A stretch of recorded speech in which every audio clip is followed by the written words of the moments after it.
At Thanksgiving, my wife's uncle asked why she married me. She smirked and said, "Because I couldn't do better at the time." Everyone laughed. I just finished eating. A week later, she was begging me to come back. The turkey was dry, the mashed potatoes were gluey, and the air was thick with the kind of forced cheer that only families who secretly hate each other can produce. It was Thanksgiving held at the home of my wife's parents, an annual tradition I endured like a root canal. I was seated across from my wife Emily and next to her insufferable Uncle Ron, a man who'd made his money in some vague financial field and thought it gave him the right to be a world-class jerk. We were halfway through the meal, stuck in that dead zone between the main course and the pumpkin pie. Uncle Ron, who'd had about 3 too many glasses of red wine, decided to liven things up by making me his personal entertainment for the evening. He leaned back in his chair, gesturing at me with his fork. "Emily, I've been meaning to ask you," he said, his voice loud enough to silence the rest of the table. "I get that he's a nice guy and all, but why him? You could have had anyone. Why did you marry this guy?" The question hung in the air, dripping with condescension. He wasn't just asking a question. He was passing a judgment. The entire family turned to look at us, their faces a mixture of morbid curiosity and smug satisfaction. They all thought the same thing. He was just the only one drunk enough to say it out loud. I looked at Emily, my wife of 3 years. I expected her to shut him down, to defend me, to defend us. Instead, a slow, calculated smirk spread across her face. She looked at her uncle, then glanced at me with a look of theatrical pity. "Because I couldn't do better at the time," she said, her voice light and airy. The table exploded in laughter. Not just a few chuckles, but a full-throated, cathartic roar. Her father clapped his brother on the back. Her sister Megan nearly spit out her wine. It was the funniest joke they had ever heard. The punchline, of course, was me. My entire existence, my worth as a husband and a man, reduced to a punchline in their sad little family drama. I didn't say a word. I didn't get angry. I didn't stand up and flip the table. I just picked up my fork, took another bite of the dry turkey, chewed it slowly, and swallowed. I finished what was on my plate. Then I calmly placed my knife and fork together, wiped my mouth with my napkin, and looked at Emily. She was still glowing from her moment, basking in the approval of her family. In that moment, something inside me didn't break. It settled. It was the cold, quiet calm of a structure that has finally collapsed under its own rotten weight. For 3 years, I had been working on a project, and I had just discovered that the foundation was hopelessly, irredeemably compromised. And in my line of work, you don't patch a bad foundation. You tear the whole building down to the studs and start over. Let me be very clear about who I am. I am not a wimp. I am not a doormat. I am a historical restoration architect. I don't build new flashy things. I take old, beautiful things that have been neglected and abused, and I bring them back to life. I understand structures, foundations, and the hidden, fatal flaws that can bring down the most impressive facades. My entire life is about patience, precision, and understanding that what you can't see is always more important than what you can. I met Emily 4 years ago. She came from a family that had money but no taste. A dangerous combination. They were all about new builds, cheap materials, and flashy finishes. I came from nothing, but I had built a successful niche firm that was respected for its quality and integrity. They saw me as a curiosity, the blue-collar boy who had somehow stumbled into their world. I wasn't a simp paying her bills. Our marriage was supposed to be a partnership, a restoration project of its own. I thought we were building a life together. I saw her family's condescension as a flaw in their design, not hers. I thought she was different. I was wrong. She wasn't just a product of her toxic environment. She was a load-bearing wall in it. Her comment at that table wasn't just an insult. It was a structural analysis. It revealed that she saw our marriage not as a partnership, but as a placeholder. I wasn't her husband. I was a starter home until the real estate market improved. So, as I sat there listening to their laughter fade, I wasn't feeling hurt. I was drafting a demolition plan. They thought I was the joke. They had no idea I was about to become the wrecking ball. Update 1. The drive home from Thanksgiving was silent. Not an angry silence, just an empty one. Emily was still high on her social victory. scrolling through her phone and occasionally chuckling at whatever her sister was texting her. She thought my silence was me pouting, a temporary mood that would pass. She had no idea it was the calm before the storm. When we got back to our house, a beautiful 1920s craftsman that I had spent a year lovingly restoring, I didn't confront her. I just went into my office and closed the door. The first phase of any demolition is a thorough structural audit. You need to know exactly what you're dealing with before you start swinging a sledgehammer. My primary target was our biggest joint project, our dream home. For the past year, we had been building a new house on a beautiful piece of land I had bought a few years before we were married. It was her passion project and my financial nightmare. She had wanted a modern monstrosity, all glass and steel, the kind of soulless box her family admired.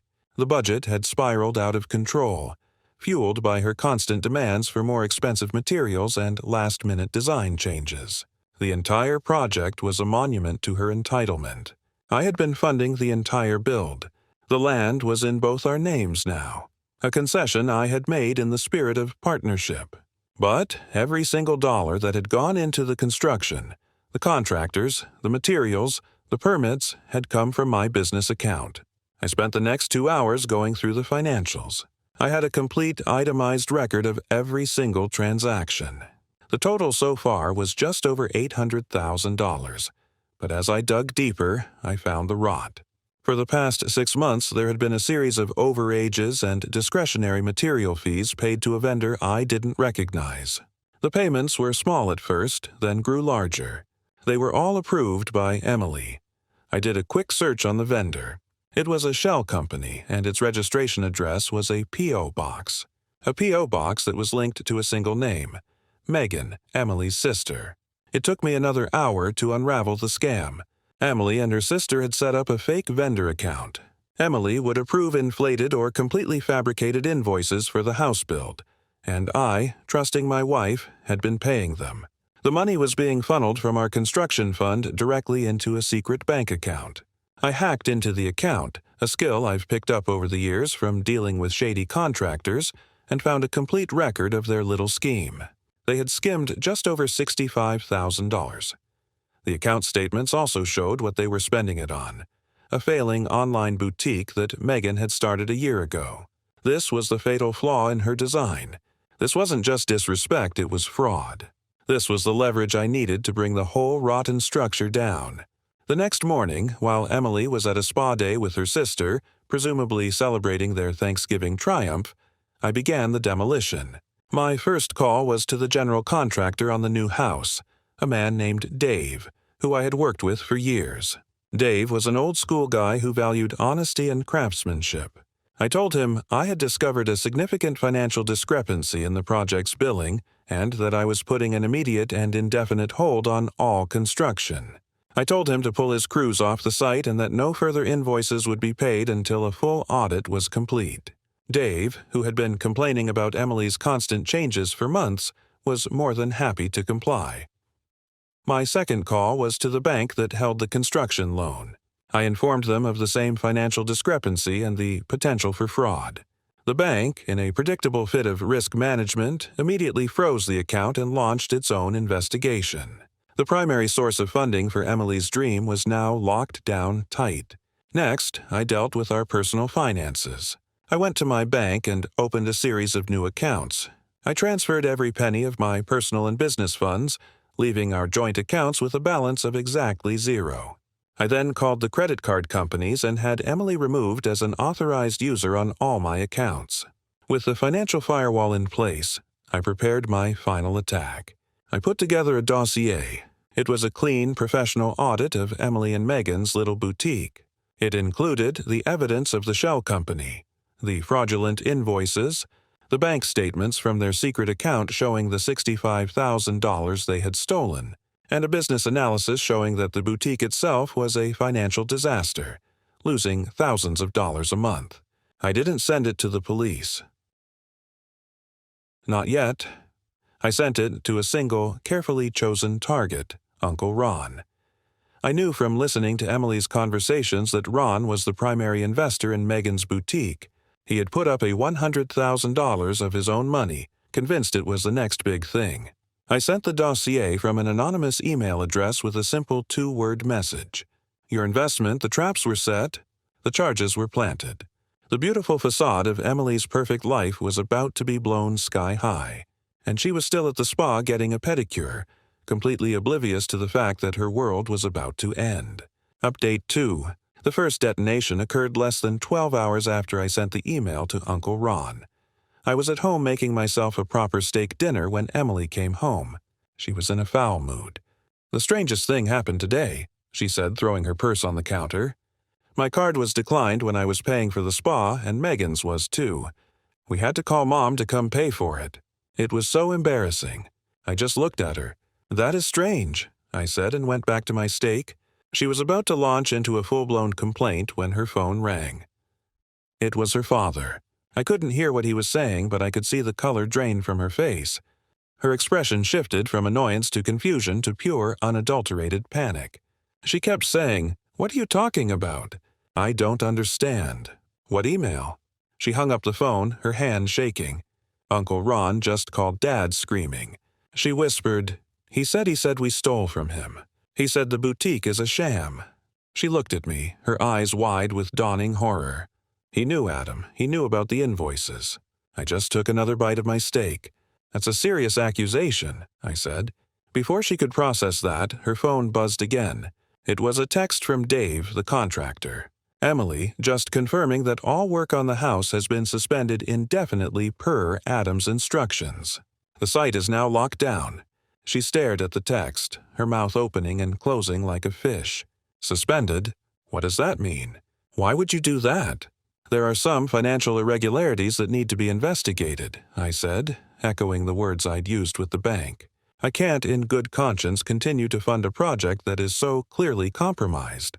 This was the 1-2 punch that brought her to her knees. Her secret source of income was exposed, and her dream house, the ultimate symbol of her social triumph, was now a ghost site, a monument to her failure. The week that followed was a glorious cascading collapse of their entire family structure. Uncle Ron, furious at being made a fool of, immediately pulled all his funding from the boutique and threatened to sue his own nieces for fraud. Megan, in a panic, immediately blamed Emily for the whole scheme. The two sisters, who had been thick as thieves, were now at each other's throats. Emily's parents were caught in the middle, trying to run damage control on a situation that was spiraling out of control. Their perfect family image was being shattered in real time. Their friends and neighbors, who had all been watching the construction of the massive new house with a mixture of envy and awe, were now all asking why the work had stopped. The rumor mill was in overdrive. Emily tried everything. First, she tried to deny it all, to lie her way out of it. I countered by sending a copy of the dossier to her father. The undeniable proof of her and Megan's fraud laid out in black and white ended that strategy. Next, she tried to apologize. She gave me the full waterworks display. She was sorry she had made a mistake. She had been under pressure from Megan. She loved me. It was a performance, and a bad one at that. "This isn't about an apology, Emily," I told her, my voice completely calm. "This is about a fundamental structural flaw. Our partnership was built on what I thought was a foundation of trust. You have just proven that the foundation is rotten, and I don't build on rotten foundations." With her world crumbling around her and with me offering no help whatsoever, she was left with no money, a half-finished house she couldn't afford, and a family that was now consumed by infighting and lawsuits. She was completely, utterly beaten. Final update. It has been a month since that Thanksgiving dinner. As the title of this post suggests, a week after I set my plan in motion, she was at my door begging. Not for me to come back to her, but for me to come back to the project. "Please, Adam," she pleaded, her face tears-streaked and desperate. "You have to finish the house. It's all I have left. We can work this out." I just looked at her. This woman who had so confidently mocked me in front of her family now reduced to a begging, pathetic mess. "The house is not the project, Emily," I had told her. "We were the project, and it has failed its final inspection." I offered her a deal, a way out. I would assume full financial and legal responsibility for the house. I would finish it, sell it, and she would get her name off the deed and the loan. In return, she would sign a postnuptial agreement, giving up any and all claims to my business and my other assets, and she would agree to an immediate and uncontested divorce. The $65,000 she and her sister had stolen would be deducted from her share of the final sale. She had no choice but to agree. I'm writing this from the construction site of what used to be her dream home. The crews are back. The work is resuming, but the plans have changed. I've scrapped the cold, modern design she wanted. I'm redesigning it myself, turning it into a beautiful, classic home with integrity and character. A place with a solid foundation. When it's finished, I will sell it. After paying off the loans and deducting the money she stole, she will walk away with a small amount of cash, but not enough to sustain the lifestyle she thought she was entitled to. Her family is in ruins. Uncle Ron is suing Megan, and their parents are caught in the legal crossfire. Their reputation in their small, wealthy community is in tatters. They are the family who raised a thief. Emily, I heard, had to move back in with her parents. The beautiful craftsman house that I had restored, the one we had lived in, is now on the market. I'm selling that too. I'm liquidating all the assets of our failed partnership.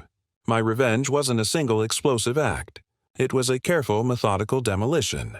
I took the thing she valued most, her dream of a perfect, impressive life, and I exposed it for what it was, a cheap facade with a rotten foundation. She thought I was the temporary man she had settled for. She learned in the most expensive way possible that I was the only thing holding her entire world together.